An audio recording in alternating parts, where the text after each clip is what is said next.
Papa Dudut.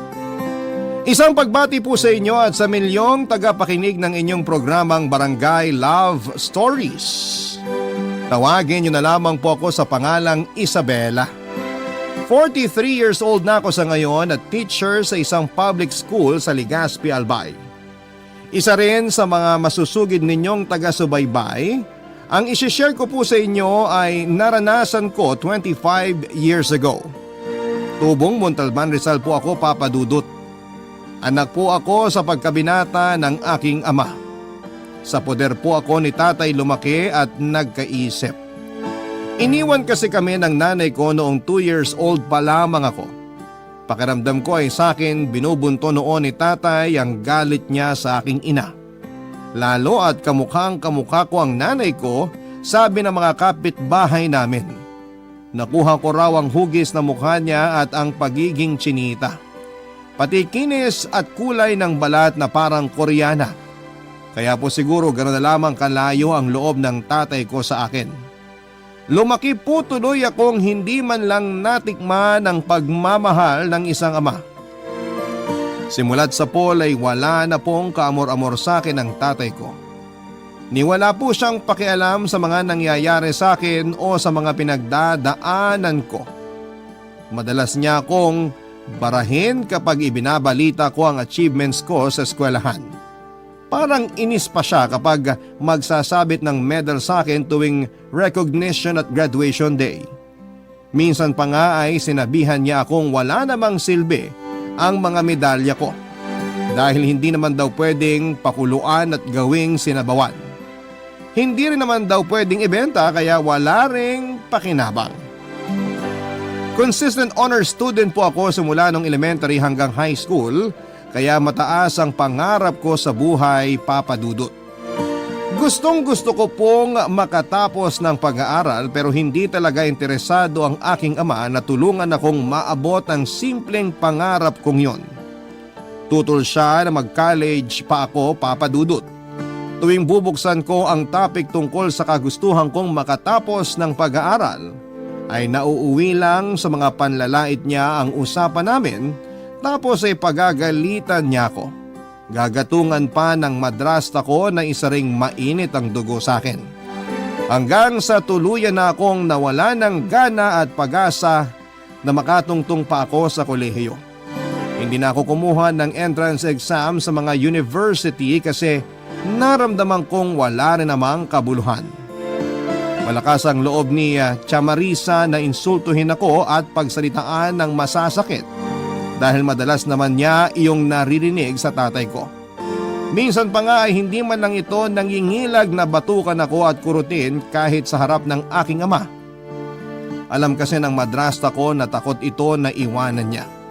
Palibas ay wala po kasing matinong trabaho ang tatay ko kaya parang sunod-sunuran ito kay Tia Marisa. Paminsan-minsan lang nagkakaroon ng gig ang banda niya at ang kinikita nito ay kulang pa sa pambisyon niya kaya nakaasa talaga siya sa kinakasama. May boyfriend po kasing Hapon ang madrasta ko na dati niyang customer noon sa Japan. Madalas itong magbakasyon sa Pilipinas at ipinapasyal naman ni Tia Marisa kung saan-saang mga hotel, mga club at casino. Kaya habang ang buntot ni tatay ay hinihila ni Tia Marisa ay kailangan niyang magtiis sa pagbubunganga nito. Isang araw sa huling pagkakataon ay sinubukan kong kumbinsihin si tatay na tulungan ako na makapag-college. Hindi ko akalain na darating sa puntong mauubos din pala ang pasensya ko at aabot sa hangganan ang aking pagtitimpi, Papa Dudut.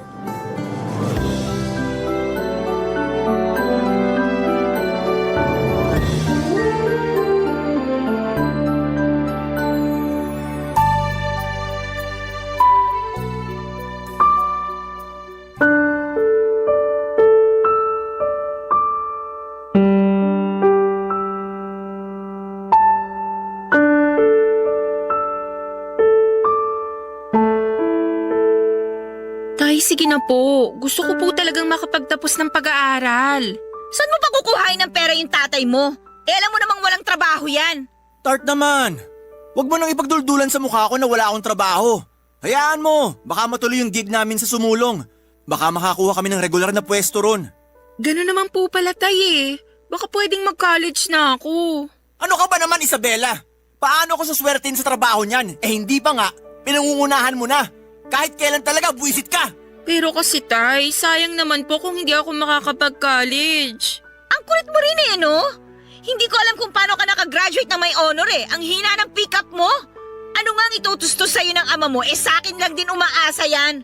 Kaninong perang aasahan mo sa pag-aaral mo? Sa akin? Ang kapal naman ng mukha mo. Tart naman, pati ba bata papatulan mo pa?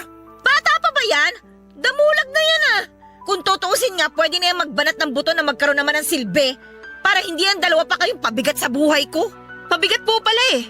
Bakit ba kayo nagsusumiksik dito? Sino ba kasing may sabi sa inyo na pumatol sa tatay ko? Kayo naman tong may gustong pumasok sa buhay namin ah. Pagkatapos ngayon, manunumbat kayo? Makaalis na nga. Aba, saan ka pupunta ha? Hoy! Anong sinasabi mong impacta ka ha? Huwag mo ko pinagtataasan ng boses, ingrata ka ha? Ang aray, ano ba? Mo! Nagmamalaki ka? Sa akin naman kayo umaasa! Lalaban ka na? Ha? Kaya mo na? Kaya mo na ako, ha? Ano ba kayong dalawa? Hindi ba kayo nahihiya? Gabing-gabi na ang iingay nyo pa. Itong anak mo bastos eh! Akala mo kung sino magsalita? High school pa lang natapos niyan, Rex ha? Pero kung makasagot, akala mo may pinagmamalaki na. Ano pa kaya kung makapagtrabaho na yan? Di sisipa-sipahin ka na lang yan. Huwag niyo akong itutulad sa inyo, Chang, na makapalang apog. Sampid lang naman kayo rito eh. Pero kung makaasta kayo, parang kayo talagang nagpapakain sa amin. Bakit, hindi ba? Di ba pera ko ang pinambibili sa lahat ng nilalamon nyo dito? Ako ang nagpapalamon sa inyong mag-ama. Si tatay ang pinapalamon mo, Chang. Pero ako, hindi mo ako palamunin. Lahat ng kinakain ko, pinaghihirapan ko. Dahil inaalila mo ako sa sarili naming pamamahay. Nakikitira ka lang. Ikaw dapat ang makisama. Kung ayaw mo sa akin, lumayas ka sa bahay namin. Tumigil ka nga, Isabela. Ano bang kagagahan na pinagsasabi mo dyan? Hindi ka na nahiya sa tiyang mo. Bakit ako mahihiya, Tay? Totoo naman ang sinasabi ko. Hindi ka ba talaga titigil? Bakit, Tay? Takot kayong lumayas yung kinakasama nyo? Hindi nyo ba talaga kaya magpakalalaki kahit minsan? Paano nyo nalulunok ang mga pinagsasabi niyan sa inyo? Kaya siguro kayo iniwan ni nanay eh. Wala kasi kayong kapangapangarap sa buhay. Kontento na kayo sa ganyan na umaasa sa pinagpunta.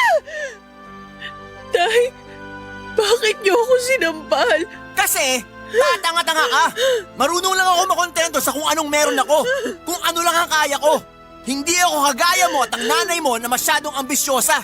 Ngayon, kung ayaw mo sa buhay na kaya kong ibigay sa'yo, lumayas ka! Hindi kita kailangan! Yan ang napala mong maldita ka! Wala ka kasing utang na loob! Wisit ka!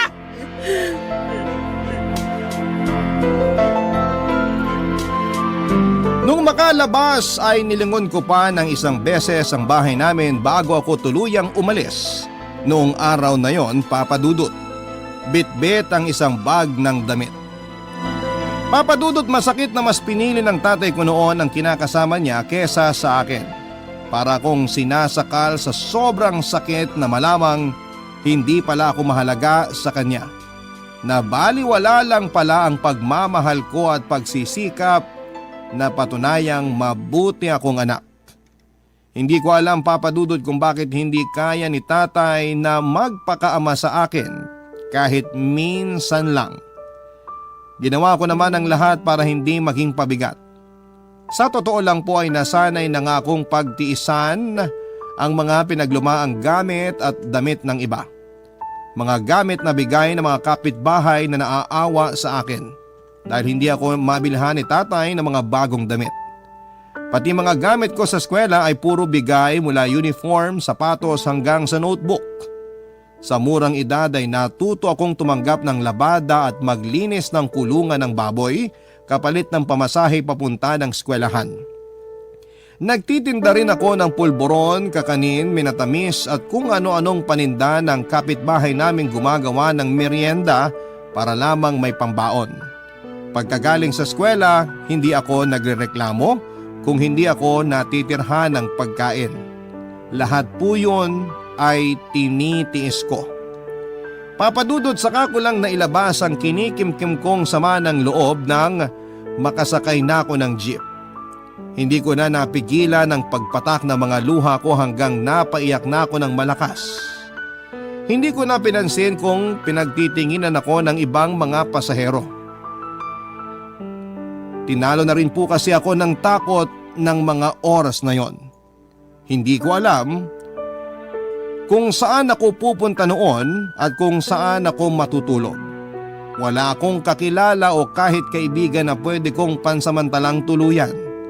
Hindi rin naman ako malapit sa mga kamag-anak namin. Sa sobrang gulo ng isipan ko ay hindi ko na malaya na nakarating na pala ako ng Cubao. Sa paglalakad ko sa lugar ay nakakita ako ng karatula na wanted GRO. Napadalawang isip ako noong una kasi parang alanganing trabaho yon. Pero parang yun na ang sagot sa problema ko. Kasi libre na raw ang pagkain tapos ay pwede pang stay in. Dahil ayokong matulog sa kalsada at wala naman talaga akong alam na mapupuntahan ay lakas loob akong nag-apply. Hindi ko na lang sinabi ang tunay kong edad dahil baka hindi ako matanggap. 17 pa lang kasi ako noon. 9 na buwan pa bago mag-18. Malaking buras naman ako at matangkad. Medyo malusog din ang aking dibdib kaya hindi naman halatang menor de edad ako, papadudot. Nung una ay para akong hihikain sa amoy ng mga usok ng sigarilyo sa loob ng club. Pero nakapag-adjust naman ako kaagad sa sari-saring amoy doon. 2 linggo na ako sa trabaho ng makilala ko si Ronnie Papadudut. 37 years old at isang pulis. Guwapo po siya, matangkad at lalaking-lalaki ang datingan. Mukha rin po siyang mabait at maginoong kausap.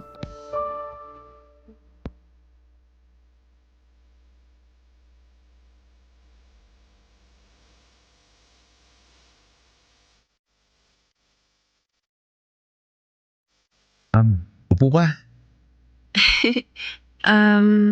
Sige na, huwag ka na mahiya. Upo ka na. Samahan mo na ako rito. Okay po. Anong gusto mo inumin? Beer o tequila? Sir, hindi ako umiinom ng alak. Okay lang ba kung pineapple juice na lang ang sa akin? Huwag mo na akong tawagin, sir. Nakakaasiwa. Ronnie na lang.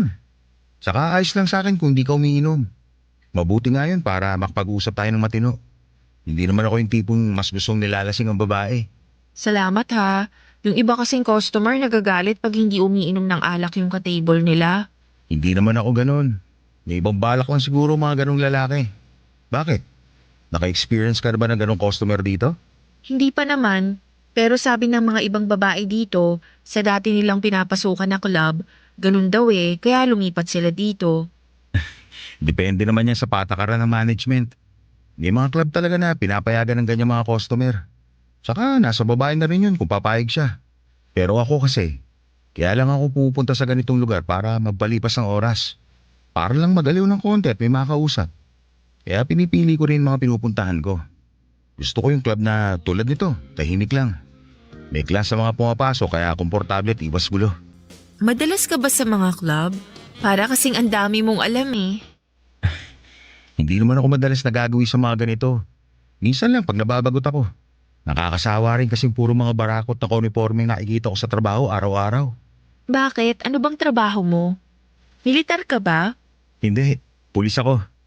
Actually, nakadistino ako sa Legazpi. May inaasikaso lang akong ballistic report sa krami. Babalik din ako sa Bicol bukas ng gabi. Kailangan ko kasing tumistigo sa isang kaso Hindi ba parang nakakatakot tumistigo? Hindi naman. Wala naman akong kinalaman sa takbo ng kaso.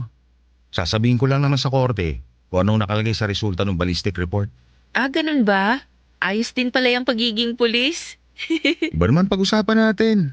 Nahuumay na ako tuwing pinag-uusapan trabaho ko Ikaw naman ang pag-usapan natin. Sigurado ako, sa ganda mong yan may boyfriend ka na. Ba't ba usong-uso yung linyang yan? Wala pa akong boyfriend. Sakit lang kasi sa ulo yan. Bakit naman sakit sa ulo? Basta. Nga pala, ba't sa ganitong trabaho ka napadpad? Buti na lang, dissenting club tong napasukan mo. Para ka namang NBI, dami mong tanong. Bigay ko na lang kaya sa'yo yung biodata ko. Nakakatuwa ka naman kausap. Pero seryoso ko. Gusto ko lang malaman kwento ng buhay mo. Ba't ba gustong gusto mong malaman? Hindi naman interesting ang buhay ko. Baka lalo ka lang maumay pag kinuwento ko. Hindi ako mauumay. Interesado talaga ako marinig ang kwento mo. Malay mo, kung sakali may problema ka, makatulong ako.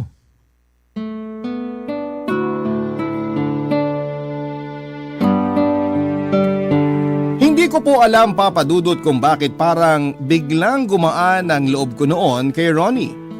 Siguro dahil kailangan ko rin kasi ng makakausap at masasabihan ng mga sama ng loob ko.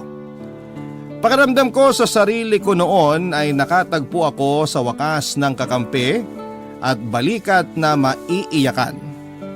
Namalayan ko na lamang na nagkukwento na pala ako ng talambuhay ko sa kanya. Muntik pa nga akong maiyak noon habang naglalabas ng mga hinanakit tungkol sa tatay ko. Nasabi ko sa kanya lahat ng hirap na pinagdadaanan ko mula pagkabata. Pati dahilan kung bakit ako napasok sa club. Kahit nga ang pangarap kong makatapos ng pag-aaral ay nabanggit ko pa. Siguro'y naawa sa akin noon si Ronnie, Papa Dudut. Kaya inalok niya ako ng tulong. Binigyan po niya ako ng calling card. Sinabi niyang tawagan ko siya kung gusto ko raw mag-aral talaga. Tinanggap ko yung inabot niyang calling card pero wala naman akong balak na tawagan talaga siya, Papa Dudut. Barangay Love Stories. Barangay Love Stories. Papa Dudut, nagkita uli kami ni Ronnie pagkalipas ng 2 buwan. Bumalik po siya sa club na pinapasukan ko. Buti na lang at natsyempohan niya pa ako kasi noong dumalaw siya ulit sa club ay sakto namang pinapaalis na ako ng manager namin. Nag-iskandalo kasi ang tatay ko roon at hindi yun nagustuhan ng may-ari ng club. Malas daw sa negosyo ang ganong may gulo sa pamilya. Napahiya kasi si tatay sa mga kabanda niya noong minsang makita ako ng isa sa kanila sa loob ng club kung saan ako nagtatrabaho. Noong makumpirma na nagtatrabaho nga ako doon ay sinabi nito kay tatay at bigla namang nanggulo si tatay sa club kaya nasisanti ako. Buti na lang at binigyan ako ng manager namin ng 3 araw para makahanap ng bagong malilipatang trabaho. Problema po yun para sa akin dahil stay-in ako doon. Makahanap man ako ng bagong trabaho ay wala naman akong matitirhan. Paano na ang pangarap kong maipagpatuloy ang pag-aaral ko kung mababawasan pa ang kaunting perang ipon ko? Hindi ko gustong isuko na lang ng ganon ang pangarap ko. Simple lang naman ang gusto ko sa buhay, Papa Dudut. Ang makatapos ng pag-aaral at magkaroon ng magandang trabaho. Gusto ko ring patunayan kay tatay na hindi masama ang maghangad ng pagbabago. Kaya nang muling ungkatin ni Ronnie ang tungkol sa tulong na sinasabi niya, ay pumayag kaagad ako. Kahit na kinakabahan ay sumama ako sa kanya pabalik ng Bicol kinabukasan. Habang nasa biyahe kami noon ay panayang dasal kong sana'y tama ang naging desisyon kong magtiwala kay Ronnie. Sa totoo lang ay grabe po ang nervyos ko noon. Pero may parte ng pagkatao ko na binibigyang katwiran ang desisyon ko. Pagdating namin ng Bicol ay tumuloy kami sa apartment ng kaibigan ni Ronnie na tinawagan niya bago kami bumiyahe. Maganda at malaki naman ang apartment at kumpleto na sa mga gamit. Base sa pagkakaayos ng buong lugar ay halatang may nakatira doon. May napansin din akong nakaparadang motor sa gilid ng malit na garahe sa labas, Papa Dudut.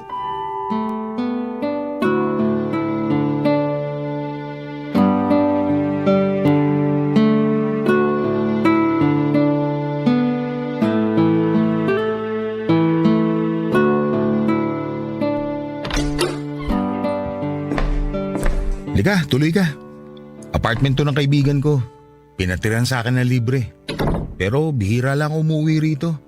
Madalas doon ako sa police station natutulog. Baba ko rito mga gamit mo. Salamat.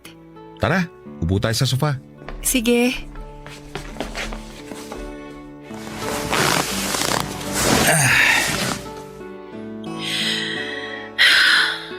Oh, ang lalim nun ah. Iniisip ko lang yung magiging tingin ng may-ari nitong bahay sa'yo. Kasi nga nagpatuloy ka ng ibang tao. Naitawag ko na sa kanya yung tungkol sa pagtuloy mo rito. Sabi ko, kasama ko pinsan ko taga Montalban. Payag naman siya na may ibang tumira rito kasama ko. Pero syempre hindi na libre. Naku, parang nakakahiya tuloy sa'yo. Ano ka ba? Di ba sabi ko sagot kita dito? Pati pang enroll mo ngayong semester, ako na bahala. Dala mo ba requirements mo?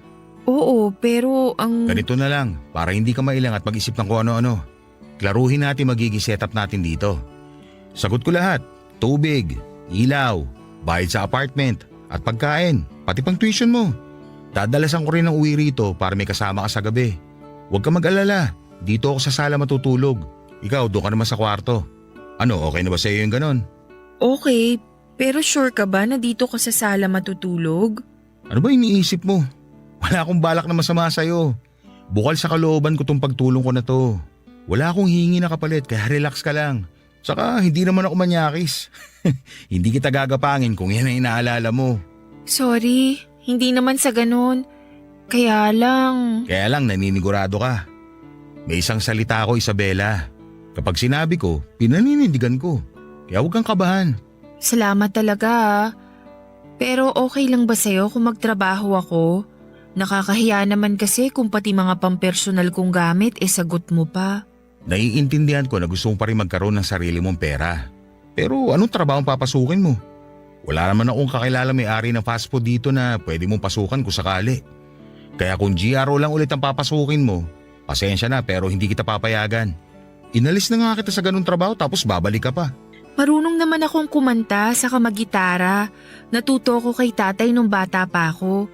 Baka pwede ako mag-perform. Ayos siya na. Hayaan mo akong bahala sa'yo. May papasok kita sa resto bar ng kaibigan ko. Huwag kang mag-alala, desente doon. Mayayaman at dikotse mga customer. Saka hindi ka gano'ng mapupuyat. Alas 7 hanggang alas 12 lang ang singer doon. 3 sets lang sa isang gabi. At 200 per set ang talent fee. Ano sa palagay mo? Kaya mo ron? Oo naman. Salamat uli ha. Naku, wala yun. Mabuti pa magpahinga ka na para makabawi ka ng tulog. Nagugutom ka ba? Hindi pa. Nagmami tayo kanina sa terminal kaya busog pa ako. O paano? Maiwan na kita rito ha. Magre-report lang muna ako sa presinto. Pag uwi ko mamaya, bibili na lang ako ng pagkain natin para sa tanghalian. Sige, ingat ka. Pinag-aral nga ako ni Ronnie Papadudot at ipinasok sa trabaho. Wala siyang ipinangako sa akin na hindi niya tinupad. Napaka-responsable po niya at organized na tao. Alam kaagad niya kung ano ang dapat i-provide sa loob ng bahay at mga dapat pagkagastosan. Malayong malayo sa tatay kong tamad at walang diskarte sa buhay. Wala rin ako naging problema sa setup namin. Maginoo po si Ronnie. Hindi ko siya nakitaan ng kahit kaunting mali siya at hindi siya nag-take advantage sa akin. Thoughtful din po siya at sweet na tao. Kahit halos hindi kami nagkikita dahil nga pareho kaming wala sa bahay sa umaga pero sinisiguro po niyang may pagkain ako lagi. Nagiiwan din siya ng sticker notes sa pinto ng ref at laging nagpapaalala na kumain muna ako bago pumasok sa school at resto bar. 6 na buwang halos ganon ang sitwasyon namin. Tulog na siya tuwing dumarating ako galing sa trabaho at tulog naman ako kapag umaalis siya para pumasok. Tinatawagan ko na lamang siya sa tanghali kapag lunch break namin sa school para magpasalamat sa iniiwan niyang pagkain sa umaga at mga pasalubong sa gabi. Pero isang araw ay namalayang ko na lang na parang nade-develop na ako kay Ronnie Papadudot. Pinilit ko pong labanan ang nararamdaman ko dahil natatakot ako. Pero habang tumatagal ay parang tumitindi ang nararamdaman ko para sa kanya. Kaya unti-unti ko na siyang iniwasan. Ayaw ko po kasing mas lumalim pa ang feelings ko sa kanya, Papadudot. Gusto ko na nga sanang lumipat na lamang noon sa kung saang boarding house para makaiwas. Pero hindi ko naman alam kung ano ang idadahilan ko kay Ronnie. Baka isipin niyang pagkatapos akong tulungan ay basta ko na lamang siyang lalayasan. Isang madaling araw pag-uwi ko galing sa trabaho ay wala pa si Ronnie sa apartment. Sa pagod at paghihintay ko sa kanya ay nakatulog ako sa sofa Papa Dudut.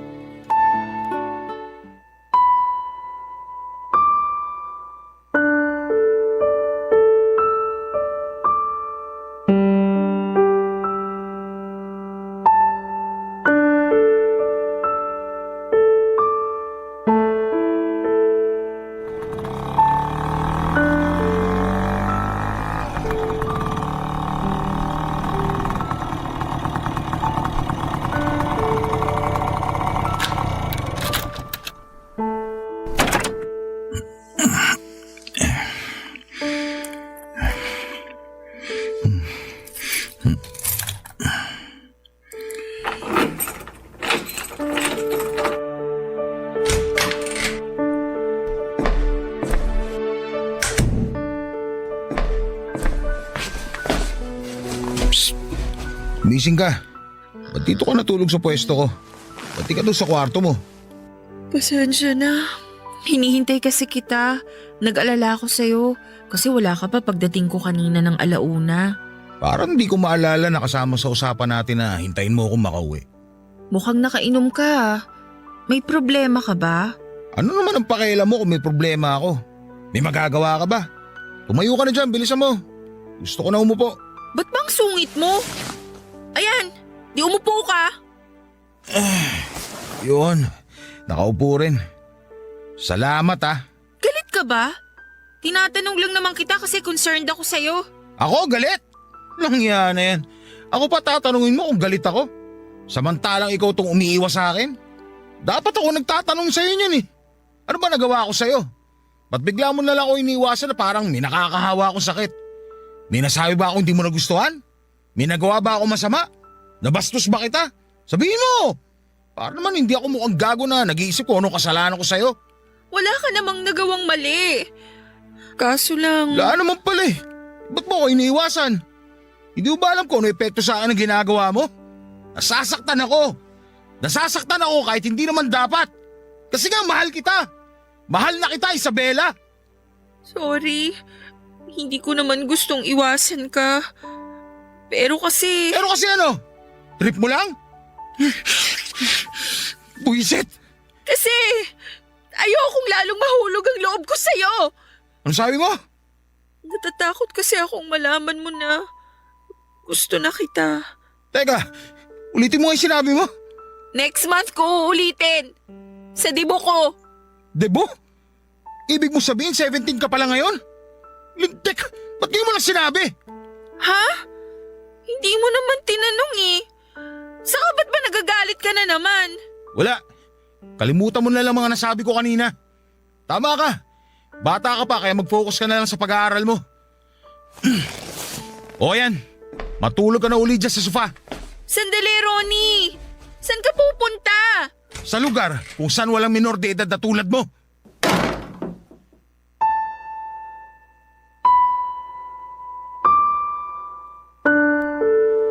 Papadudot yung paghihintay ko kay Ronnie ay nauwi sa pagtatalo. Dumating siyang lasing mga 3:00 ng madaling araw at nagkasagutan kami. Ang buong akala ko ay okay na kami matapos naming masabi ang mga nararamdaman namin para sa isa't isa. Hindi ko alam kung ano ang nasabi ko na ikinagalit niya, Papadudot. Pero pagkatapos ng pag-uusap namin yon ay siya naman ang parang umiwas sa akin. Bigla na lamang po siyang hindi na umuwi noon sa apartment sa presinto na siya laging natutulog. Aaminin ko, Papadudot, na nasaktan ako sa ginawa niya. Hindi ko kasi alam kung bakit bigla na lamang siyang nagbago. Ako naman tuloy yung nag-isip kung ano ang nagawa kong kasalanan. Kung sa bagay, naisip kong baka nga mas mabuti na ganon para masigurado ko rin ang nararamdaman ko. Baka mamaya ay nababaitan lamang ako sa kanya kasi super sweet at thoughtful niya, Papadudot. Pwedeng na-attract lamang ako kasi napaka-gentleman niya. O baka naman sobrang tumatanaw lamang ako ng utang na loob. Naisip ko rin na baka nakikita ko lang siyang father figure. First time ko po kasi na magkagusto at humanga sa lalaki, kaya nalilito ako. Sa lahat ng hirap na pinagdaanan ko ay wala akong naging interes sa mga crush. Noong mga panahong yon, nakafocus lang talaga ang isipan ko noon na makapagtapos ng pag-aaral. Kung paano ako kikita para may pambaon sa eskwela, kaya wala akong panahon na magkagusto sa lalaki. Tsaka bago ko nakilala si Ronnie, may punto na ang tingin ko sa mga lalaki ay puro katulad lamang ng malupit kong tatay, Papa Dudut. Barangay Love Stories. Barangay Love Stories. Papa Dudut, mga 2 linggo na noon mula noong simulan akong iwasan ni Ronnie. Nakakalungkot kasi nag-18 ako nang hindi niya alam. Siya sana ang gusto kong kasama noong debut ko at unang beses ko sana yon na magse-celebrate, pero nag-birthday pa rin akong mag-isa. Kung sa bagay ay sanay na akong lumilipas ang espesyal na araw na baliwala lang. Pero isang gabi noon ay may isang customer na nagpupumilit na ihatid ako pagkatapos ng set ko sa resto bar. Siyempre tumanggi po ako. Ayoko po kasing may makaalam kung saan ako umuwi. Nakakahiya naman kasi kung may lalaking dadalaw-dalaw sa akin sa apartment. Parang kabastusan yon sa part ni Ronnie dahil siya ang nagbabayad ng renta. Nakikitira lang naman ako roon. Pero nakakainis dahil napakakulit talaga ng customer na yon. Talagang pinipilit akong sumakay sa kotse niya kahit na binabara ko na siya ng matindi. Katatanggi sa alok niyang paghatid, Papa Dudut, ay buti na lang biglang dumating si Ronnie. Nagmamadali akong sumakay sa motor niya at iniwan namin yung makulit na customer at bumiyahe kami pauwi, Papa Dudut.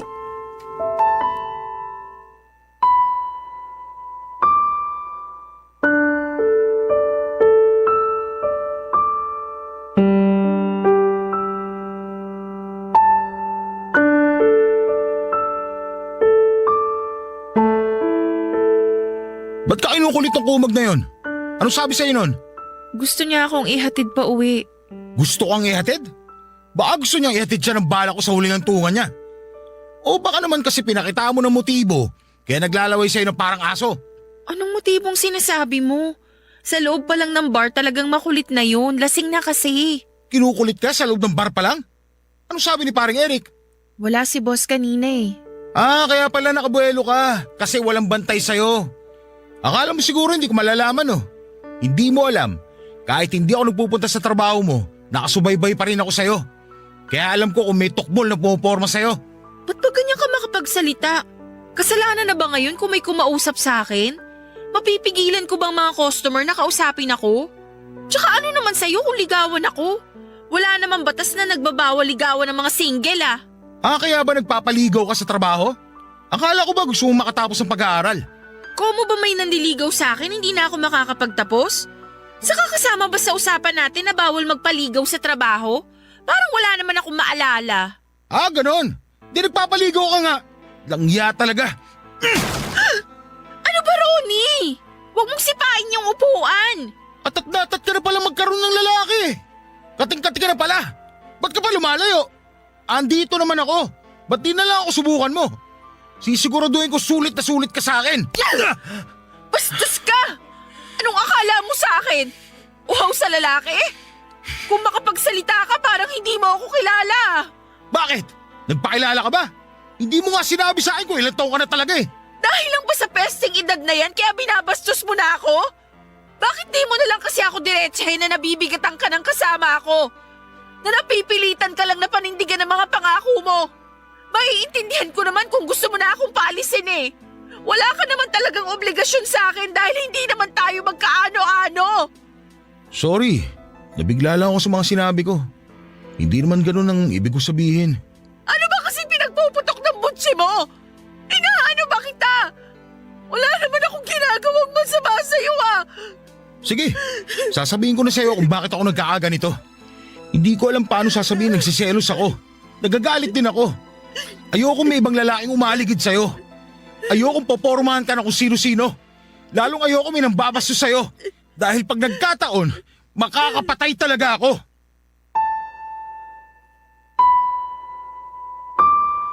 Papa Dudut, hindi ko alam kung ano ang meron sa mga salitang yon ni Ronnie pero damang-dama ko ang sobrang pagmamahal sa mga sinabi niya.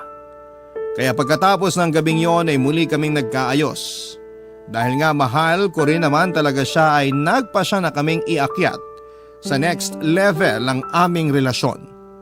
Tuluyan na po kaming nagsama na parang totoong mag-asawa.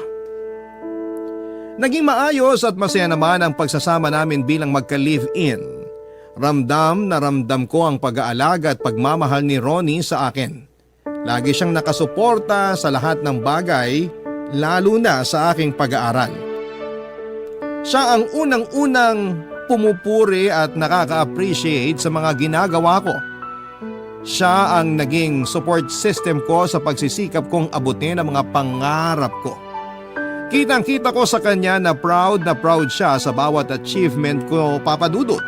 Yun ang mga bagay na hindi ko naranasan sa poder ng sarili kong ama. Sa unang pagkakataon, Papa Dudut, ay naranasan ko kung paano pahalagahan, alagaan, at mahalin. Pakiramdam ko po noon ay hindi na ako mag-isa sa laban sa buhay. Ronnie's love brings out the best in me, Papa Dudut. Kaya naman ibinuhos ko rin ang lahat ng kaya ko para sa aming pagsasama. Saka pa lang sana namin pag-uusapan ang tungkol sa kasal kapag tapos na ako sa pag-aaral. Pero ang lahat ng planong yon ay hindi rin pala matutupad dahil sa isang hindi inaasahang pangyayari.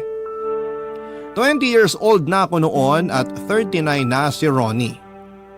Nakakatuwa sana kasi 2 years na kami noong nagsasama.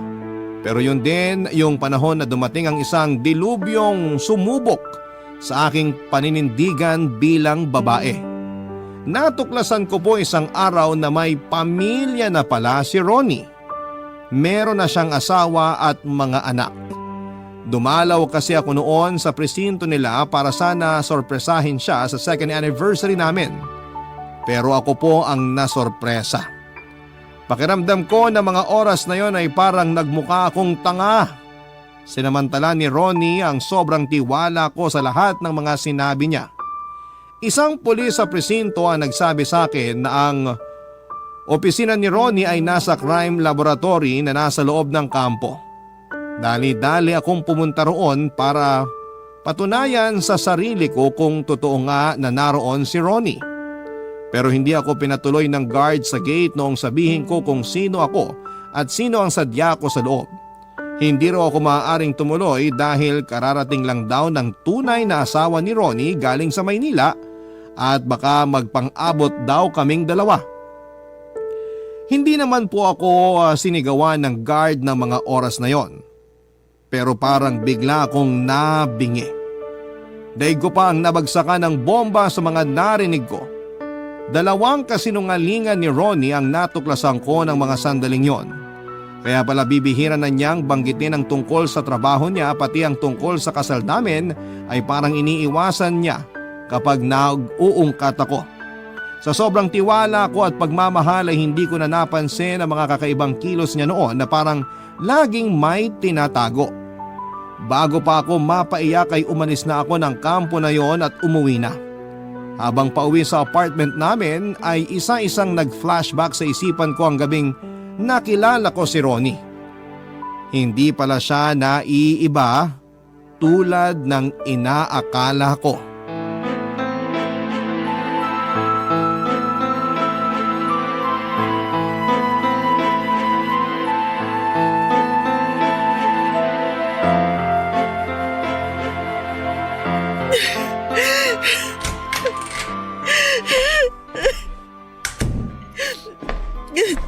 Han, ano yan? Bakit ka umiinom? May problema ka ba? Hindi ka naman umiinom ha. Huwag mo ako matawag-tawag na Han, demonyo ka! Manloloko! Ano bang problema mo? Akin na nga yan. Bitawan mo yung baso, Ronnie! Akin na sabi. Huwag mong hawakan tong baso ko! Walang iya ka? Wala ka ba talagang balak umamin? Paninindigan mo talaga yung drama mo? Maang-maangan talaga yung acting mo? Ano bang sinasabi mo, Han? Huwag ka na kasing umarte dyan na parang wala kang alam sa sinasabi ko! Demonyo ka! Alam ko na lahat, Ronnie!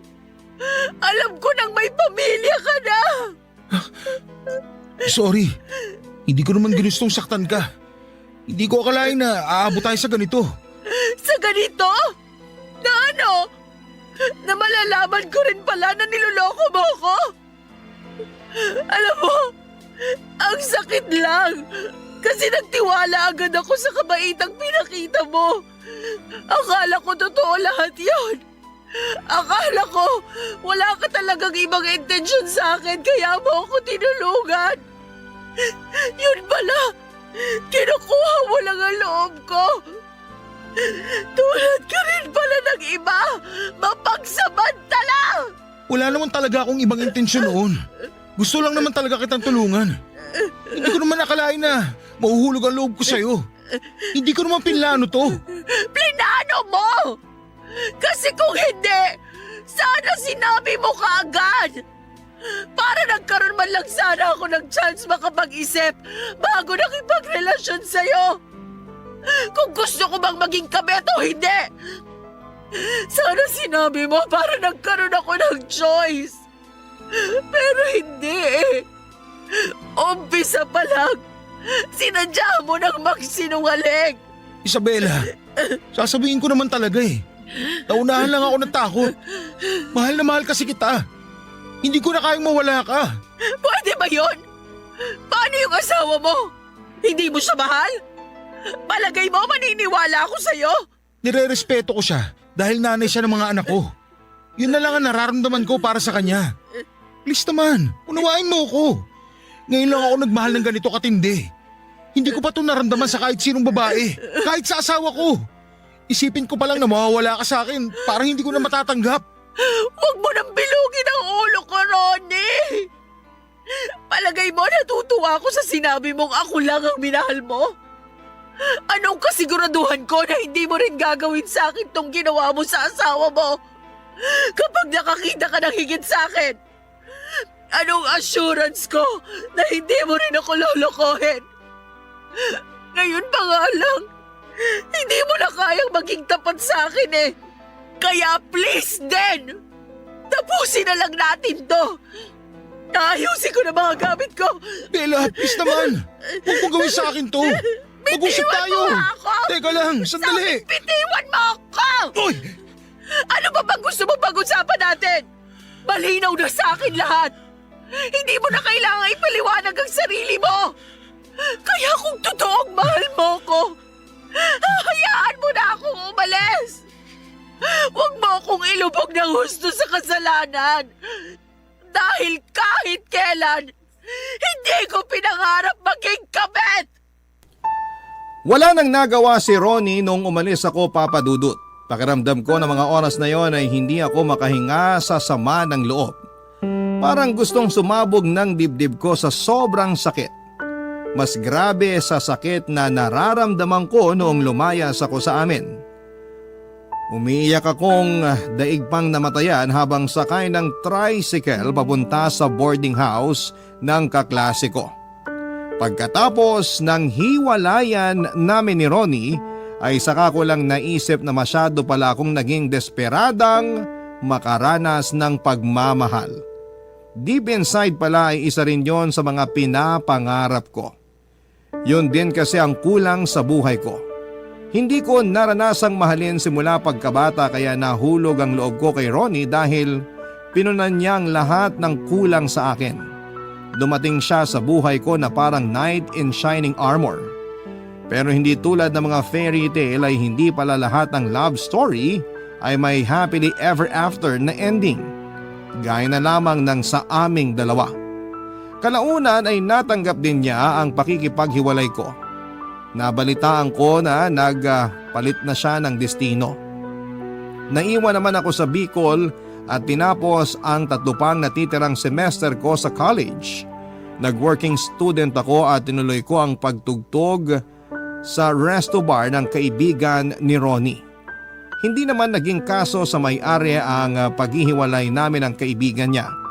Ipinakiusap din ako ni Ronnie sa kanya na alalayan ako. Bigyan lang ako ng trabaho hanggang sa makagraduate. Nakatulong ang trabaho kong yon para matustusan ko ang pag-aaral ko hanggang sa makapagtapos ako. Nang makapasa ako sa board exam at matanggap na teacher sa isang public school sa Legazpi, ay umuwi ako sa bahay namin sa Montalban para kumustahin si tatay. Pero napaiyak ako nang abutan ko siya na nasa nakakaawang kalagayan at nag-iisa. May sakit na ito sa atay at iniwan na siya ni Tia Marisa. Isang linggo ko rin siyang inalagaan sa ospital bago namatay si tatay, ay nakahingi pa siya ng tawad sa akin sa lahat ng pagkukulang niya. Lumipas ka ang maraming taon, Papa Dudut.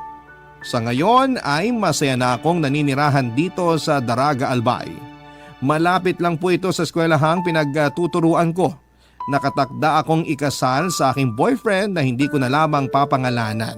May mga tao na dumarating sa buhay natin ang hindi inaasahan. At kapag nagsisimulang bumuti sa atin ang kapalaran, tanggapin natin ito ng mainam at maluwag sa ating puso. Ikaw kabarangay, minsan ka na bang nagkamali at nagsisi?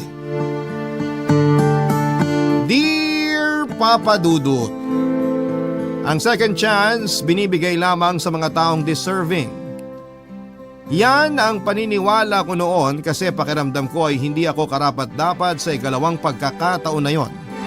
Lalo na pagdating sa pag-ibig. Noong araw kasi ay laging sinasabi sa akin ng mama ko na ang mga taong nagmamadali kadalasan nagkakamali. Hindi ko po yun isinapuso kaya nga naranasan kong mabigo. At ang mga pinagdaanan kong yon ang gusto kong ibahagi ngayong araw sa programa ninyong Barangay Love Stories. Sana po ay kapulutan po ito ng aral at inspirasyon ng mga kabarangay natin, Papa Dudut. Tawagin niyo na lamang po ako sa pangalang Nerissa. 35 years old at meron po akong small business online. Bali gumagawa po ako ng personalized styro lettering and backdrop na ginagamit sa mga birthday party, binyag at ano pamang mga okasyon, Papa Dudut. Nakatira po ako at ang kamag-anak ko sa bahay ng mama ko dito sa Pasig. Pero sa susunod na buwan ay nakatakda na kaming lumipat sa Pampanga. Magkahalong excitement at kaba po ang nararamdaman ko pero mas nanaig po yung pananabik. Dahil alam ko sa sarili ko na deserve namin ng anak ko ang sinasabi kong second chance na ito. Pero bago ko po i-reveal kung ano yon, ay gusto ko po munang ikwento na minsan sa buhay ko ay naging pasaway ako. Nagkaroon po ako ng mga maling desisyon na malaki ang naging epekto sa kapalaran ko. Isa na nga po doon ay noong unang beses akong na-in-love. Nasa first year college pa lamang ako nang maging kami ni Amber. Kaklase ko siya sa kurso kong Mass Communication at minsang nasabayan sa pila sa registrar noong enrollment. Guwapo po si Amber, moreno, matangkad at miyembro ng varsity team sa campus namin. Pero meron siyang kabuntot na alias at reputasyon. At yon ay ang pagiging babaero niya. Nahuli ko na pong nalaman. Masyado kasi akong nadala sa matamis niyang salita noong niligawan niya ako. Palibasa ay NBSB ako, Papa Dudut, pero mahal ko si Amber. At handa akong gawin ang lahat mapatunayan lang ang pag-ibig na yon sa kanya.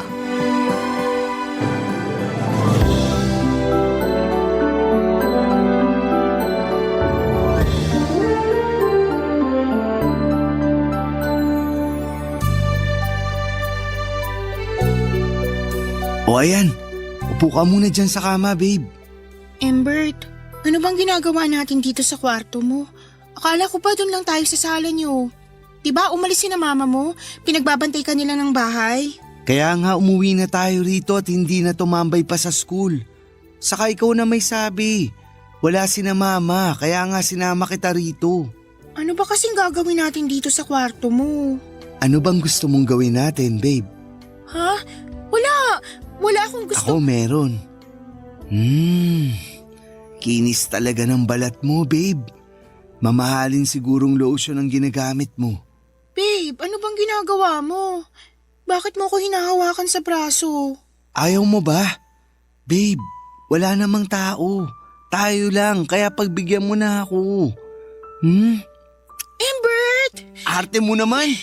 Ikaw nga tong hinaalikan, ayaw mo pa? Ano ba kasing gusto mong mangyari? Tinatanong pa ba yun? Siyempre gusto kong gawin na natin yung yung alam mo na, mag-boyfriend-girlfriend naman tayo. Walang masama dun. Anong walang masama? Di ba pang mag-asawa lang yun? Old-fashioned mo naman, babe. Uso na yun.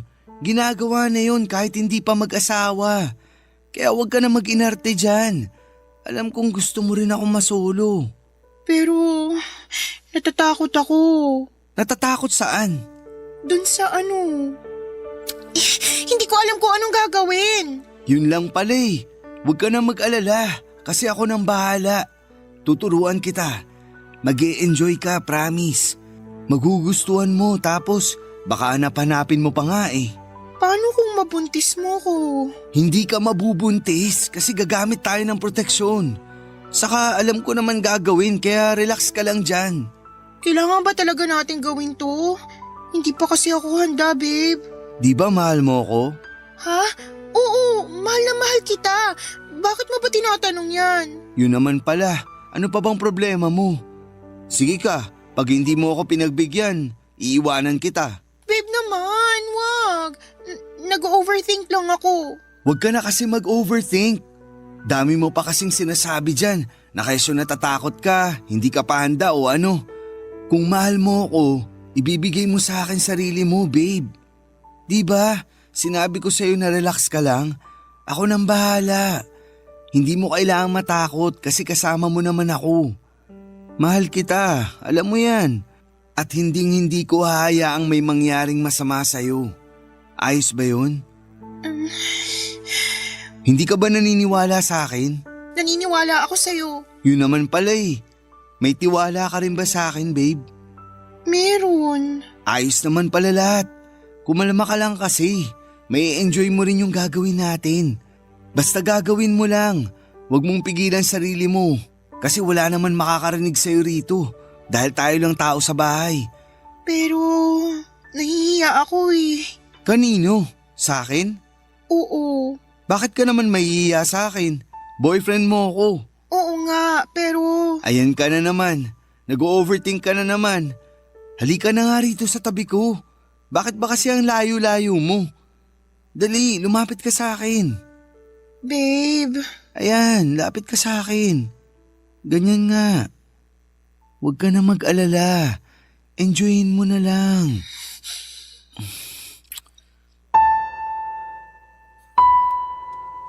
Natakot po ako na baka iwanan ako ni Embert kung hindi ko susundin ang gusto niya.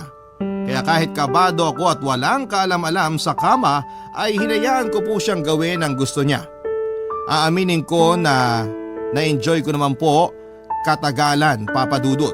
Kaya kapag niyayaya niya ako ay mabilis na lamang sa akin ang pumayag. Kaso minsan kapag wala ako sa mood ay tatakutin niya akong hihiwalayan. Kaya sa huli binibigay ko na lamang ang sarili ko. Sa katunayan may mga oras na nilalagnat na ako kasi masyado niya akong pinapagod. Nagkataon pa namang exam namin yon sa major subjects kinabukasan.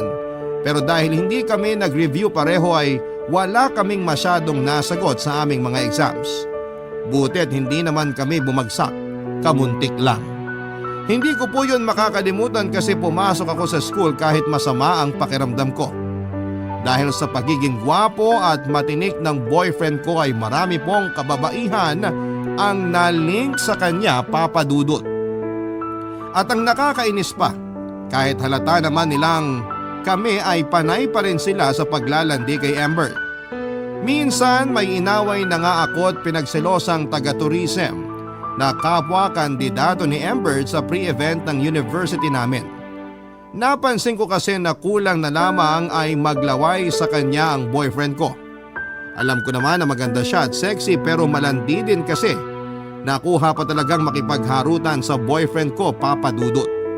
Nagresulta yon ng negatibong feedback kay Amber dahilan para magalit siya sa akin. Pero nagkabati din kami matapos kong pumayag na may mangyari sa amin noong minsang bad trip siya kasi may family problem sila sa bahay nila. Pero sabi nga nila kahit na anong pag-iingat, nangyayari pa rin ang hindi inaasahan, Papa Dudut.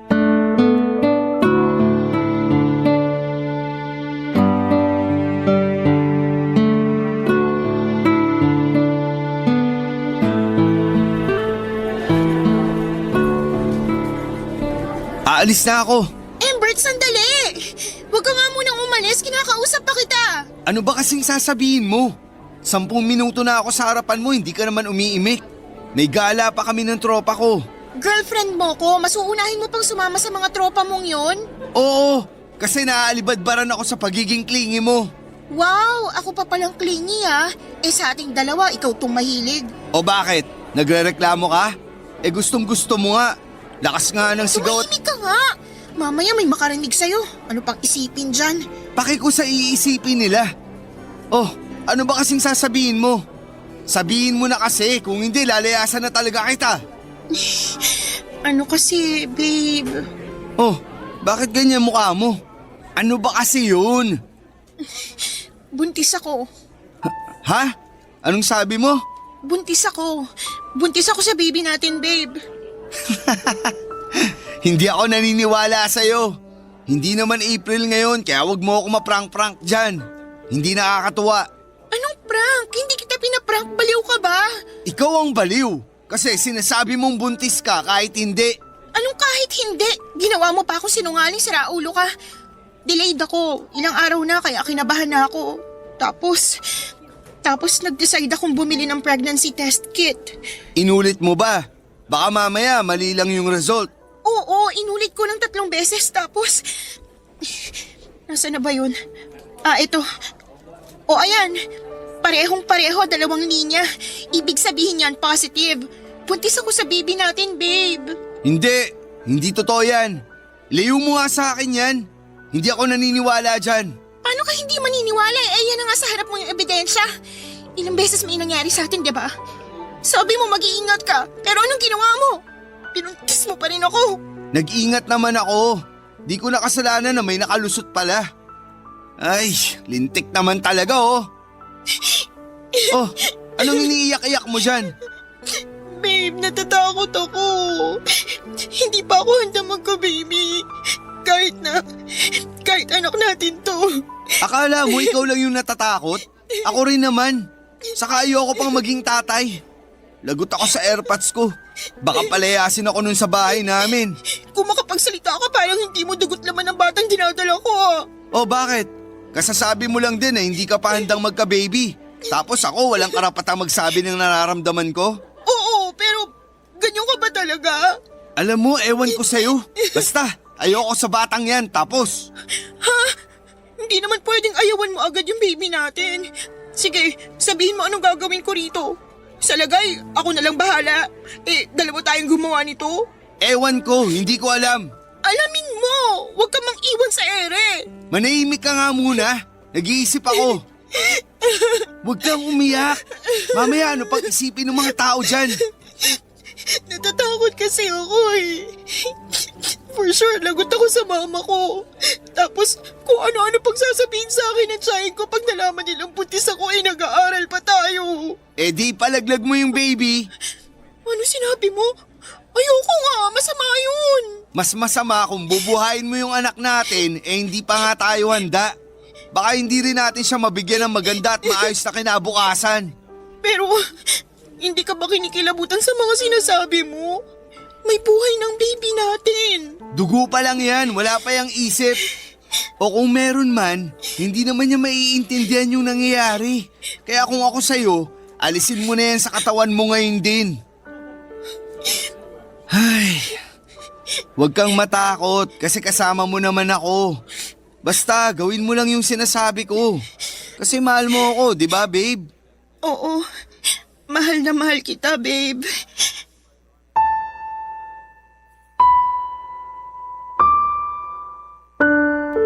Papadudot, stress na stress po ako nang hindi kilalanin at tanggapin ni Embert ang magiging anak namin. Bukod doon ay takot din ako sa mama ko na OFW ng mga panahong yon. Ayoko siyang madismaya sa akin at ang masahol pa ay itakwil niya ako kasi hindi ko sinunod ang bilin niyang mag-focus sa pag-aaral ko. Yun kasi ang rason kung bakit siya nagpapakahirap sa ibang bansa para magtrabaho, Papa Dudut.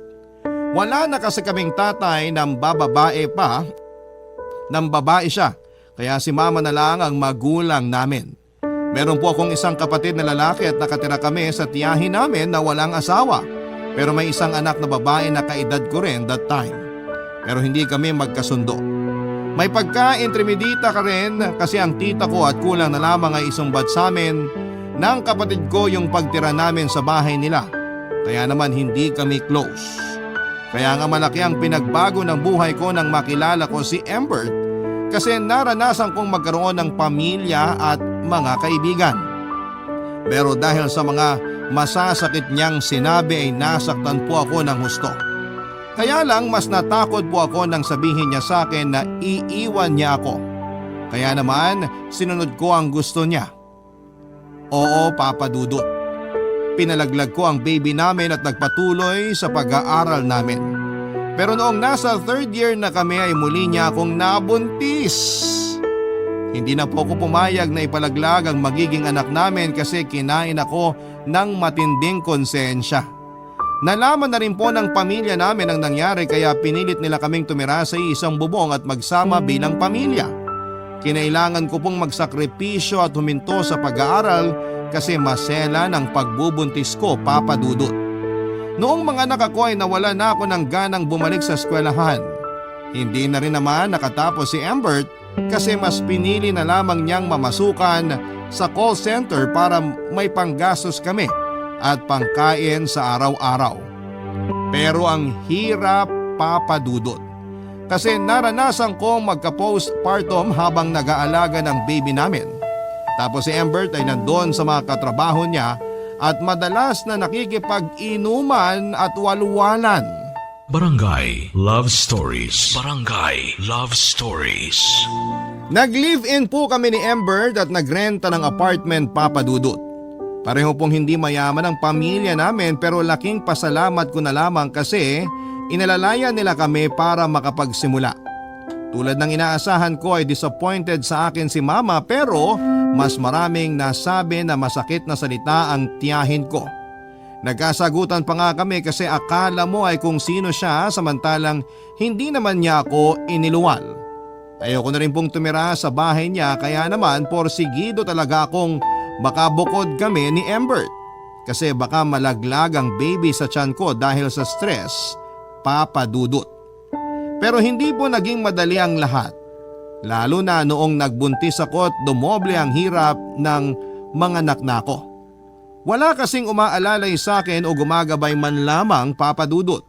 Nag-uusap naman kami ni Mama sa call pero dahil busy rin siya sa trabaho niya ay minsanan lang po yun.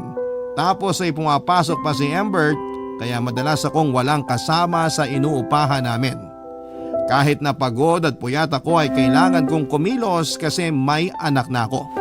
Bukod doon ay pinagsisilbihan ko rin po si Embert. Inaasikaso ang pagkain namin, nilalabhan ang mga damit namin at naglilinis ng bahay.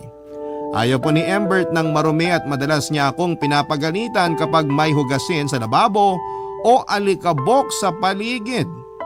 Minsan pakiramdam ko, hindi niya ako live-in partner o nanay ng anak niya. Kasi kung pagsalitaan at tratuhin niya ako ay parang kasambahay. Pero hindi naman niya ako pinapasahod. Doon na po ako nagkaroon ng depresyon pero nilabanan ko yon ng mag-isa, Papa Dudut.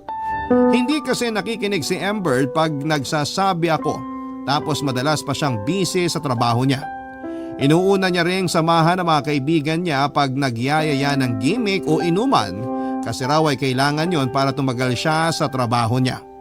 Nagdaan ang mga taon, nalagpasan ko ng mag-isang depresyon at masasabi kong umusad naman ako. Kung sumpungin ay paminsan-minsan na lamang pero madalas ang dahilan noon ay si Embert.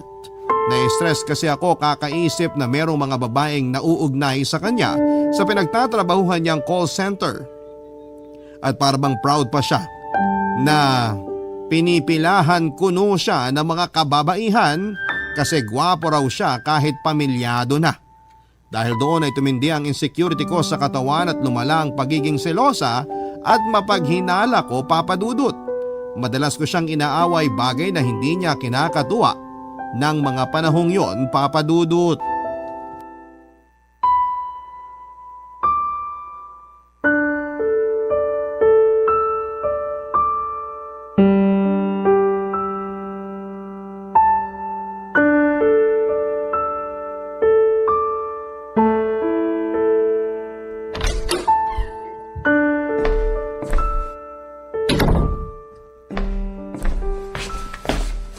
Nandito na ako! Buti naman naisipan mo pang umuwing damukol ka. Teka, lasing ka ba? Hindi ah! Sino may sabi sa'yo? Hindi ako lasing! Kagabi pa yun! Hangover na lang ngayon! Uminom ka na naman? Konti lang naman, babe. Mga ganito oh. Kita mo yan? Konti lang. Hindi ako naniniwala sa'yo, sinungaling ka. Anong sabi mo? Saka bakit ka ba sumisigaw? Natutulilig ako sa yung babae ka. Matutulilig ka talaga para pumasok dyan sa kokote mo na ilang beses na tayo nag-usap na huwag ka nang iinom.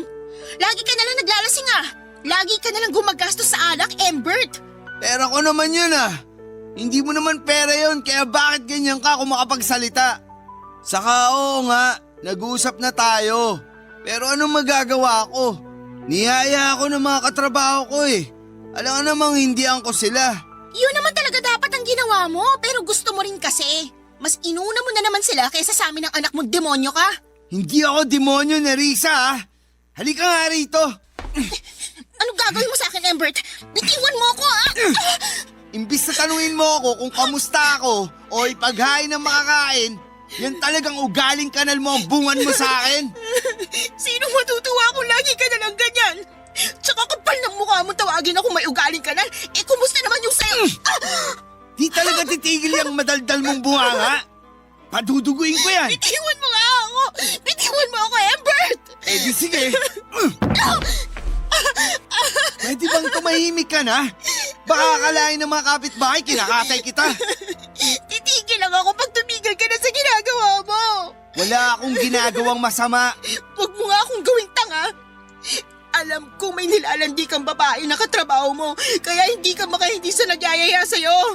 Pagtatalunan na naman ba natin yan? Oo, kasi hindi ka marunong umintindi. Ikaw ang hindi makaintindi. Masyado kang mapaghinala kahit wala naman.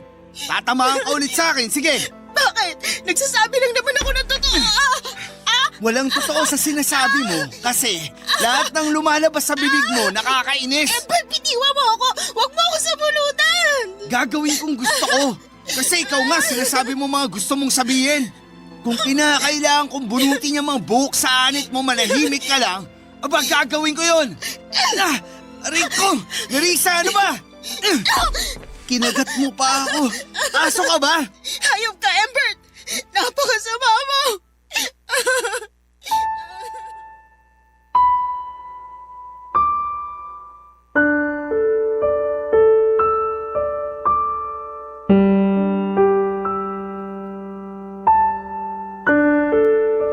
Papa Dudut, yun po ang unang beses na nasaktan ako ni Embert.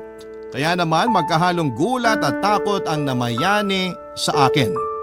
Pero hindi po yun ang huli dahil nasundan pa ng nasundan. Hindi na lamang suntok o sampal ang natatamo ko sa kanya, may kasama na ring tadyak at untog sa pader. Sinikmuraan na rin niya ako dahilan para sumuka ako. Kasi lasing siya noon at mainit ang ulo sa isang bagay na hindi ko na maalala. Kontodo rin siya nang sabi ng mga masasakit na salita sa akin na para bang hindi niya ako kinakasama. Nawala na po yung respeto niya sa akin bilang isang babae at nanay ng anak niya. Bukod doon ay pinagbantaan niya pa akong pipilayan sa oras na magsumbong ako kanino man, lalong-lalo na sa mama ko. Kaya nga naging tikom ang bibig ko sa tuwing nagkakausap kami ng nanay ko sa video call. Ang sakit-sakit sa dibdib dahil hindi ko maisumbong sa kanya ang mga pinaggagawa ni Embert. Lumala rin po ang adiksyon niya sa pag-inom ng alak, Papa Dudut. Halos sa linggo-linggo na lamang nilang gimmick na mga katrabaho niya na pupunta ang sweldo niya Hindi niya rin pala ako pinaghahawak ng pera simulang nagsama kami kasi wala raw siyang tiwala sa akin. Kaya nga wala akong sariling pera at ultimo pambili ng maayos na damit ay hindi ko kaya. Hindi rin naman siya yung tipo ng lalaki na pala regalo sa akin. Kumbagay ayos na meron kaming kinakain ng anak niya. Doon ako nagsimulang mag-business ng styro lettering na unang tinuro sa akin ng kapitbahay namin. Pero dahil wala pa akong sariling gamit, ay kinatulong na lamang muna niya ako at binibigyan na lamang ng komisyon. Kaya ang laki din ang tampo ko kay Ember dahil hindi man lang niya ako maregaluhan kahit lipstick noong birthday ko. Ni binate ay wala. Tapos sinasaktan niya pa ako. Ilang buwan ko pong tiniis ang pagmamaltrato niya bago ako nagising sa katotohanang mapapatay niya ako at posible niya ring saktan ang anak namin kung patuloy pa akong makikisama sa kanya, Papa Dudut.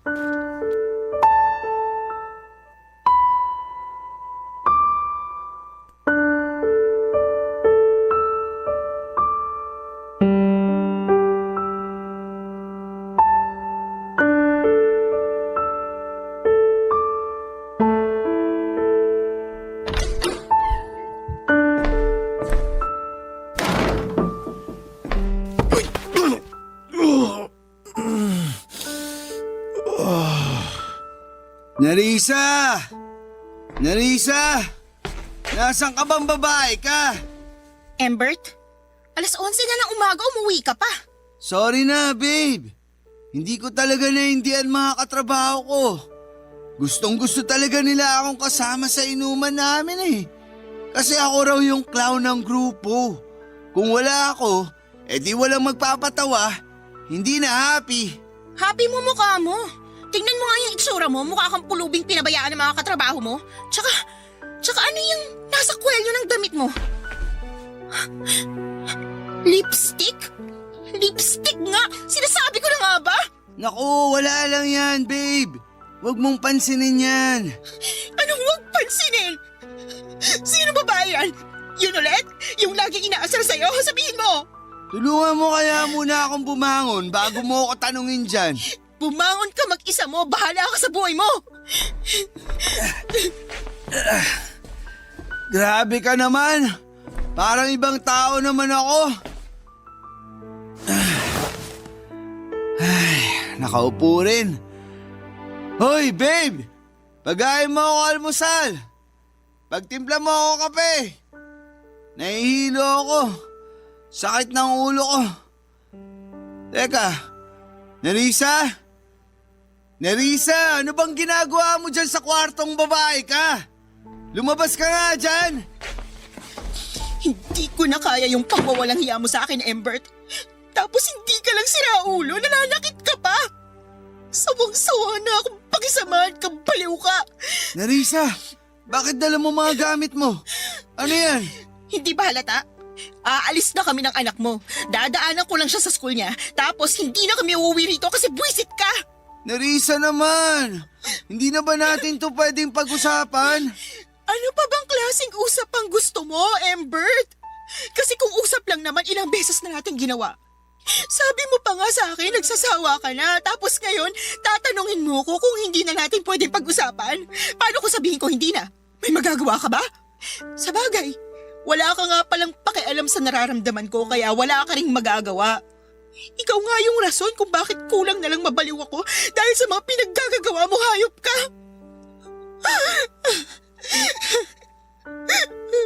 Napakasama mo, Embert. Hindi ka na nga mabuting ka-live-in partner sa akin at tatay sa anak mo. Nakuha mo pa ako saktan at iputan sa ulo. Buti na lang talaga hindi tayo kasal kasi nakakasukang dalhin ang apelyido mo. Aalis na ako. Aalis na kami ng anak mo. Huwag mo na rin kaming piliting bumalik sa'yo kasi ubos na ako. Nerissa, please! Huwag mo naman gawin sa akin to! Babe! Huwag mo akong iwanan! Bitiwan mo ako. Magbabago ako! Para sa'yo! Para sa anak natin! Siraan niya lang tuktok ko kung maniniwala pa ako sa'yo. Diyan ka nang ungas ka! Nakipaghiwalay po ako kay Embert at sinabi ko sa mama ko ang mga pinaggagawa niya sa akin, Papa Dudut. Gulat na gulat ang nanay ko at hindi makapaniwala sa pinagdadaanan ko kaya nagdesisyon siyang umuwi ng Pilipinas para maalalayan ako. Sakto kasi tapos na rin naman ang kontrata niya at wala na rin siyang planong bumalik pa sa abroad. May sapat na rin siyang naipon para makapagsimula kami. Unang ginawa ni mama ay nagrenta kami ng sariling apartment sa Pasig para sama-sama na kami doon ng kapatid ko. Tapos ay hinarap niya at kinasuhan si Embert dahil sa pananakit sa akin. Pero hindi ko na po pinagpatuloy kasi ayoko nang magkaroon pa ng ugnayan sa tatay ng anak ko. Para akong nagkatroma. Bumalik yung depression ko pero buti na lamang at kasama ko na si mama. Ang laki ng pagsisisi ko kasi binaliwala ko ang payo niya noon sa akin. Nakilalanin ko muna ang lalaking pakikisamahan ko. Na huwag muna akong magmamadali na pasukin ang pag-ibig. Kung sana'y nakinig lamang ako sa mga magulang ko ay hindi ako magsisisi ng husto. Kaya nga kahit mahirap maging single parent ay lumaban po ako, Papa Dudut. Pinilit kong maging okay kahit paunti-unti. At sinimulan ko yon sa paggising sa umaga na nagpapasalamat kasi nagkaroon ako ng panibagong tsansa na ayusin ang buhay ko alang-alang sa aking anak. Siya po ang naging inspirasyon ko, Papa Dudut. Ang dahilan kung bakit ako nagpapatuloy sa kabila ng mga luha at pighati na naranasan ko ng panahong yon, Papa Dudut. Barangay Love Stories. Barangay Love Stories. Tinulungan po ako ni Mama na makabili ng mga gamit para makapagsimula ako sa styro lettering business ko online, Papa Dudut. Pero ako lang po ang nag-handle noon dahil may sariling negosyo ang mama ko. Bale nagtitinda po siya ng mga damit sa Tiangge sa Taytay kaya ako at ang anak ko lamang ang nasa inuupahan namin pag nasa eskwelahan ang kapatid kong lalaki. Masasabi ko na payapa na pero hindi madali ang pagiging single parent dahil lumalaki na ang anak ko kasabay noon ang pangangailangan niya. Buti na lamang at supportive si mama sa akin at hindi ako sinusumbatan. Sakaling sumasala ako sa pag-aambag sa bahay kasi hindi pa rin naman gaanong kalakas ang small business ko, Papa Dudut. Tapos ay sakto lamang yung sustento ni Embert sa anak namin. Minsan ay kulang pa kesyo meron na raw siyang bagong pamilya na sinusuportahan. Aaminin ko na ikinasama ng loob ko na nakahanap kaagad siya ng bagong babae para anakan. Pero kung tatanungin niyo ako ay ayaw ko na rin namang magkabalikan pa kami. Kung hindi nga lang niya responsibilidad ang pagsusustento sa anak namin, ay ayaw ko na siyang kausapin kahit na kailan, Papa Dudut. Hiyang-hiya po ako sa mama ko kasi sa edad kong yon ay kargo niya pa rin ako, pati na ang anak ko. May isang beses na nag-grocery kami ng anak ko tapos may gusto siyang gummy bear. Kaso'y sakto na lamang ang pangbayad kong pera. Kaya umiyak po siya dahilan para pagtinginan kami ng mga tao sa grocery store. Kulang na lang ay matunaw ako sa labis na kahihiyan dahil sa pagmamaktol ng anak ko pero wala naman akong nagawa kasi hindi na sapat ang pera namin. Doon na po may isang mabuting estrangherong lalaki na kasunod namin sa pila ang nagsabi sa kahera na siya na raw ang bibili ng gummy bear para sa anak ko. Siyempre tinanggihan ko po yon, Papa Dudut, dahil hindi ako sanay na nanghihingi. Pero mabait po ang naturang lalaki at kita ko yon sa ekspresyon ng kanyang mukha, kaya naman sa huli hinayaan ko na po siyang bayaran ng gummy bear na gusto ng anak ko. Nagpasalamat po ako sa kanya bago kami umalis pero hindi po yon ang una't huling pagkikita namin dahil minsan ulit namin siyang nakasabay sa naturang grocery store. At dahil mahaba ang pila at may kabagalan ng usad nito ay nagkaroon kami ng tsansa na makapagkwentuhan. Doon ko po nalaman ang pangalan niya. Si Pablo na bagong salta sa barangay namin. Matapos malipat ng destino sa trabaho mula sa Pampanga, Papa Dudut.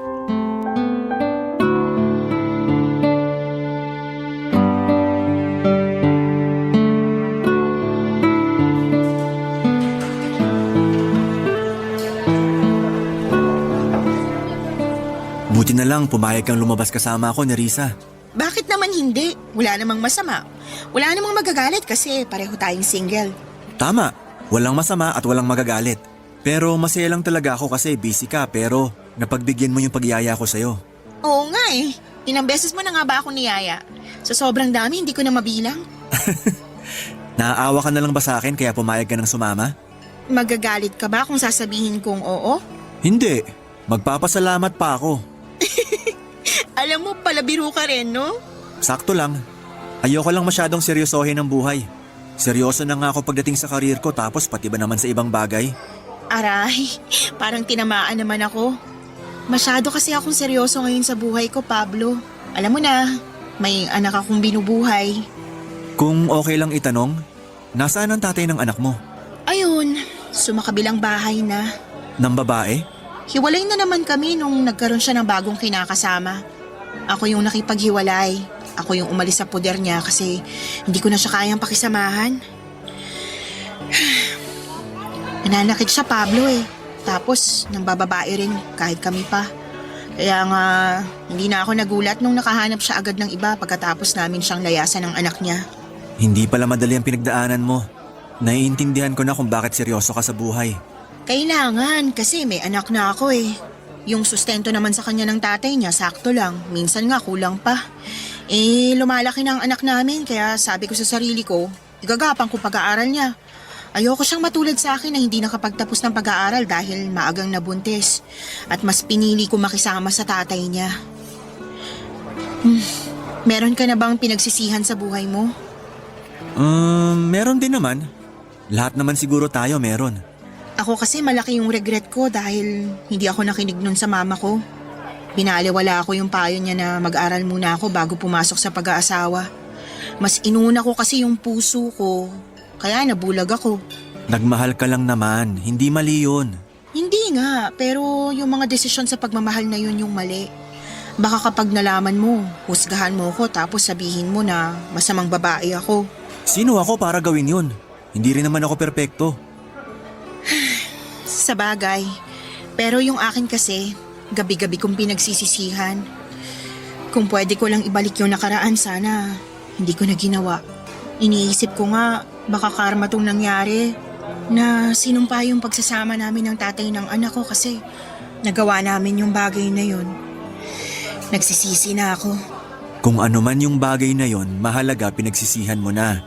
At pilit na tinutuwid yung buhay mo sa ngayon. Ay, hindi ko alam ang tamang sasabihin pero kung kailangan mo ng kaibigan na handang makinig, nandito lang ako ni Risa.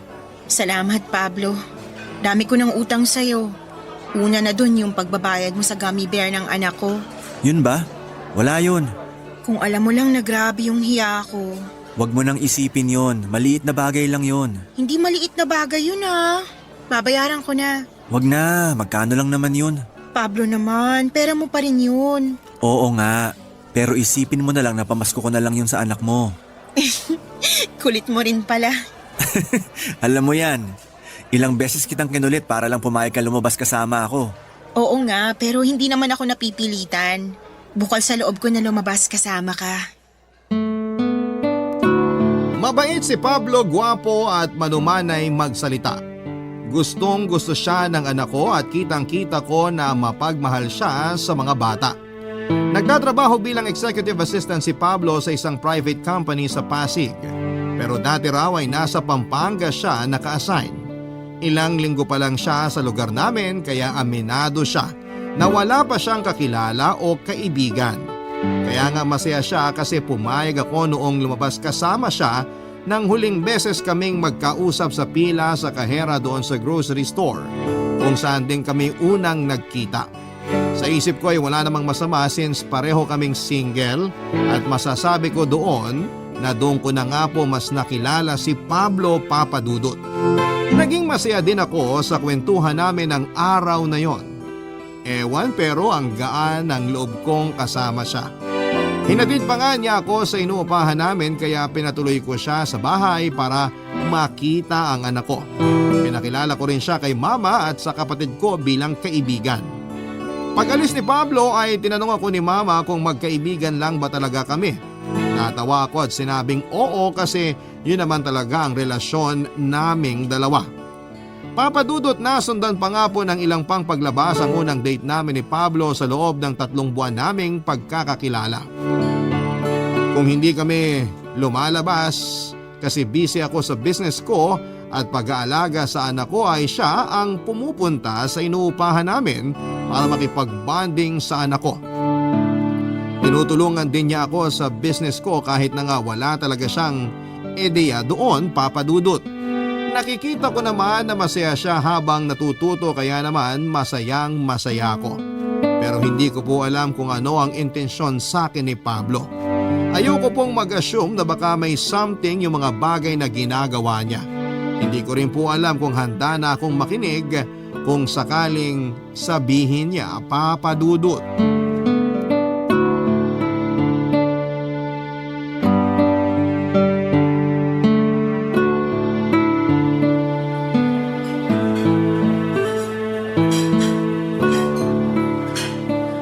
Mukhang mamahaling dito, Pablo ah. Anong meron? Oo, kasi espesyal ang gabi na to, Nerissa. Ha? Sabihin mo na kasi anong okasyon. Birthday mo ba? Kasi kung oo, sorry. Wala man lang akong regalo. Hindi ko birthday. Ano ba kasing selebrasyon? Gusto ko lang i-celebrate yung pagkakaibigan natin. Sa ganito ka mamahaling restaurant, wala akong pambayad dito, Pablo. Ako na bahala rito. Treat ko. Kaya gagawin mo lang, mag-relax at i-enjoy ang food. Sige, pero hindi ako naniniwala na pagkakaibigan lang natin yung gusto mong i-celebrate. Kasi ayos lang naman sa akin kahit doon lang tayo sa may tusok-tusok. Kaya sabihin mo na yung totoong dahilan kung bakit dinala mo ako sa napakagandang lugar na to, Pablo. Wala talaga ako maitatago sa'yo. Kaya nga, naghihintay ako. Ang totoo, Nerissa, may sasabihin talaga ako sa'yo. Okay, nakikinig ako. Paano ba to? Aaminin ko na matagal kong pinag-isipan kung sasabihin ko ba sa'yo to o hindi.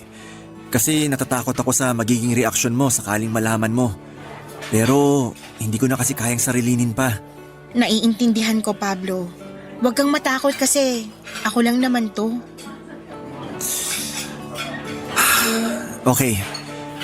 Ang totoo, gusto kita, Nerissa. Gusto kita ng higit pa sa isang kaibigan. At plano ko sanang ligawan ka. Pablo, kasi alam mo namang kagagaling ko lang sa hiwalayan, diba? At ang focus ko ay yung buhay namin ng anak ko. Alam ko. Kaya willing ako maghintay hanggang sa maging ready ka na. Hindi ko alam kung kailan ako magiging handang umibig ulit. Yung totoo, espesyal ka rin sa akin. Pero hindi ako sigurado kung ako yung babae na karapat-dapat mong mahalin. Bakit naman? Dahil sa mga bagay na pinagsisihan mo? Kasama na yun, oo. Tsaka natatakot ako. Paano kung hindi pala para sa akin yung pagkakaroon ng katuwang sa buhay? Minsan na akong nagkamali nung umibig ako. Hindi mali ang umibig. Maling lalaki lang ang minahal mo. Tsaka naniniwala ako na deserve mong mahalin kasi mabuting tao ka. Mapagmahal na nanay sa anak mo. Oo, may nagawa ka ng mga bagay na pinagsisihan mo katulad ng kinuwento mo sa akin, pero lahat ng yon nasa nakaraan na. Alam mo kasi marami kang pinarealize sa akin, Pablo. Kaya nga nagpapasalamat akong nakilala kita eh. Sana mahintay mo ko hanggang sa maging handa na ulit akong magmahal. Oo naman. Mahalaga ka sa akin. Pati na yung nararamdaman mo. Mahalaga rin sa akin ang anak mo at yung kapakanan niya. Kaya nga handa kitang hintayin na muling buksan yung puso mo na magmahal ulit. Nerissa, sana pagkatiwalaan mo ko na hindi kita sasaktan. Tulad ng ginawa sa'yo ng dati mong kinakasama. Handa ko yung patunayan sa'yo. May tiwala ako sa'yo, Pablo. At naniniwala ako na mas mamahalin mo sakaling dumating yung panahon na pwede na maging tayo. Alam ko po na may espesyal ng bahagi si Pablo sa puso ko nang aminin niyang gusto niya ako, Papa Dudut. Pero alam ko rin sa sarili ko na hindi ko pa kayang makipag-commit ulit dahil kagagaling ko pa lamang sa pakikipaghiwalay. Pero ayoko namang habang buhay na mamalagi sa nakaraan at patuloy na sisihin ang aking sarili sa mga maling desisyon na nagawa ko. Tama si Pablo. Hindi mali ang umibig. Maling tao lang yung minahal ko. Kaya nga pagkaraan ng ilang buwan ay masinsinang pag-iisip at pananalangin, pagsangguni sa mama ko at sa aking anak ay pinayagan ko na pong manligaw sa akin si Pablo. At hindi nga nagtagal ay sinagot ko na nga siya at opisyal nang naging kami.